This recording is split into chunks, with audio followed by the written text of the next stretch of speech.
there will always be voices clamoring for our attention, telling us what is most important, demanding our time.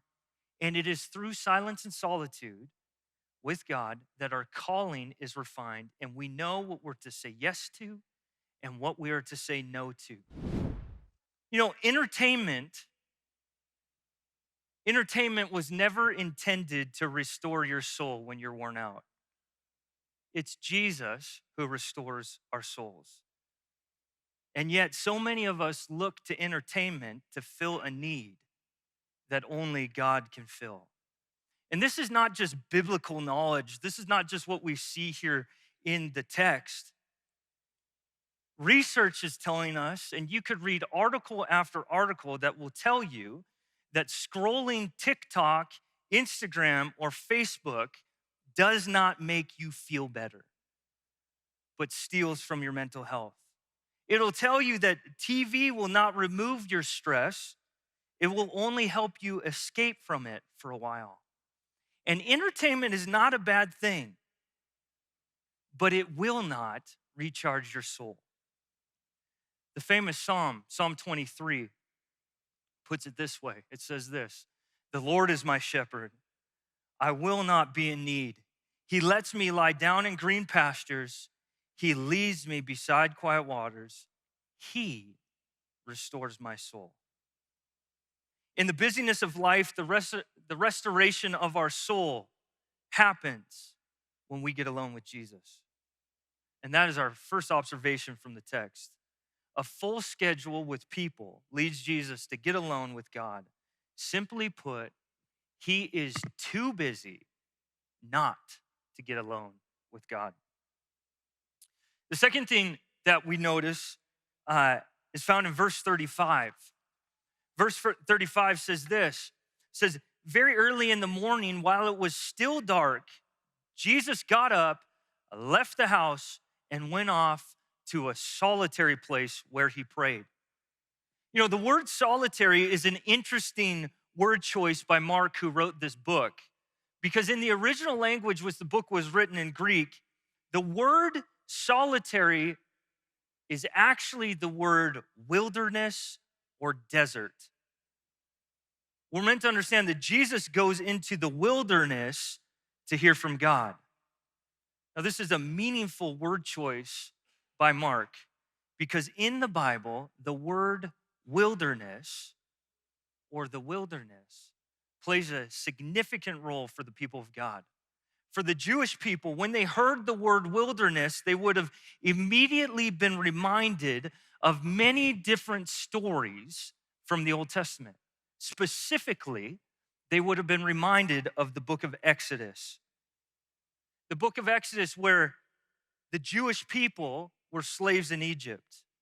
And God delivers them from Pharaoh with miraculous works, and they are freed. But they are freed and they are led into the wilderness. And it is in the wilderness that they wander for 40 years. And it is in the wilderness, in this solitary place, where God does something for his people. In the wilderness, God gives his people an identity. It is in the solitary place where God tells his people who they are. And in Exodus 19, you see this statement that is made by the Lord where he says, "I'm going to tell you who you are. Do you know who you are? You are my treasured possession." That is your identity. You may have been slaves in Egypt your whole life, and you may have believed that you're not worth a whole lot.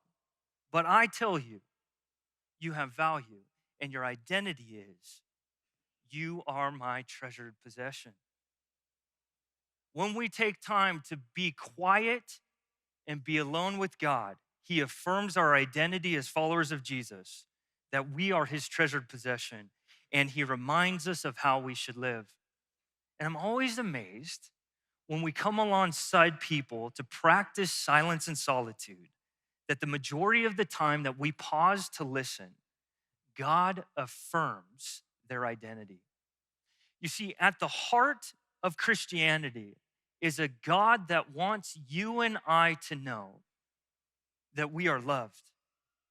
John 3:16, one of the pivotal passages in the New Testament, tells us that God so loved the whole world that he sent his one and only son so that whoever believes in him will not perish but have everlasting life.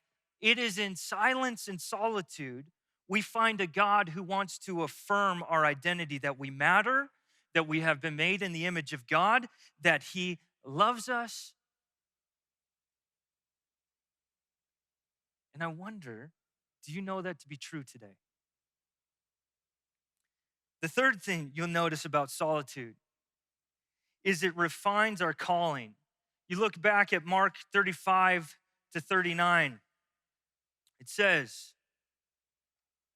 very early in the morning, while it was still dark, Jesus got up, left the house, and went off to a solitary place where he prayed.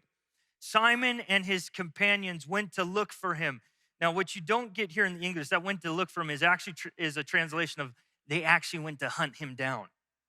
And when they found him, they exclaimed, "Everyone is looking for you." Jesus replied, "Let's go somewhere else to the nearby villages so I can preach there also. That is why I have come."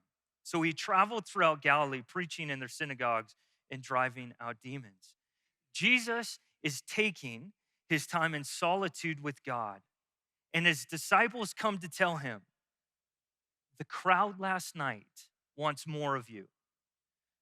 Your following is really growing. We've got something going on here. Come back with us. And it is because of Jesus' time listening to God the Father that he is able to say, no, that's not what I'm called to. But this other thing is why I have come. Let's go somewhere else. You see, for all of us, there will always be voices clamoring for our attention, telling us what is most important, demanding our time. And it is through silence and solitude with God that our calling is refined, and we know what we're to say yes to and what we are to say no to. Psalm 32:9 gives us this promise from God. He says this, I will teach you the way you should go, and I will counsel you with my loving eye on you. Every day, there's pressure on you and I to make decisions that will impact our lives, our families, and the trajectory of our faith. Solitude is the place where God speaks to you and I and says, not that, this. Your time is needed over here with that single parent. Or he says things like this, don't take that job because right now you can't afford to be away from home as much because your daughter needs you. Whatever the case may be, solitude has the ability to refine our calling.